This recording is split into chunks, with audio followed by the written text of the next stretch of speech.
To add or subtract rational expressions that have different denominators, we must first find equivalent rational expressions that do have a common denominator. In algebra, we find a common denominator much as we do in arithmetic. We need to find the least common multiple of the denominators and then use it as the least common denominator. To find the least common denominator, we'll write the prime factorization of each denominator. Here we have 12. Prime factorization is a 2 times 2 times 3. For 30, prime factorization is 2 times 3 times 5. Next, to find the least common multiple of these two terms, it should contain each factor the greatest number of times that it occurs in any of the individual factorizations. When we look at 2, our least common multiple has to have a 2, but it needs to be 2 squared since our 12 has 2 to the power of 2. They each have a factor of 3 to the first power, so we need a 3 in our least common multiple. And to satisfy the 30, we also have to have a factor of 5.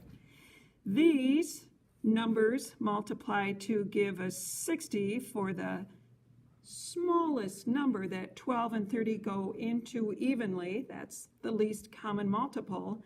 And then if we were moving on to adding or subtracting these, we would use our 60 as the least common denominator so that we could then go ahead and add or subtract as indicated.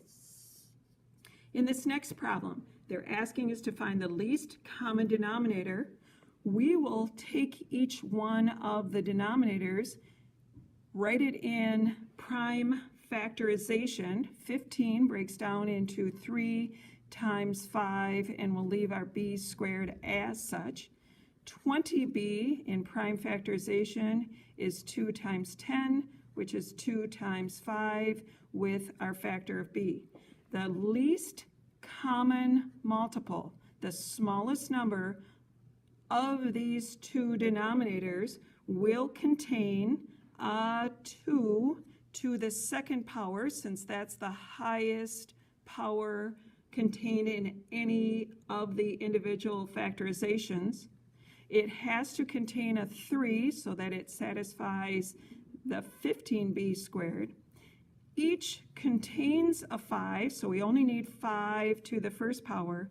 They have a common b, but we need the highest power that it occurs, which is squared. If we multiply those integers together along with the variable, we will then use the least common denominator for the operation between these two rational expressions of this least common multiple. For a simplified version, we would say 60b squared.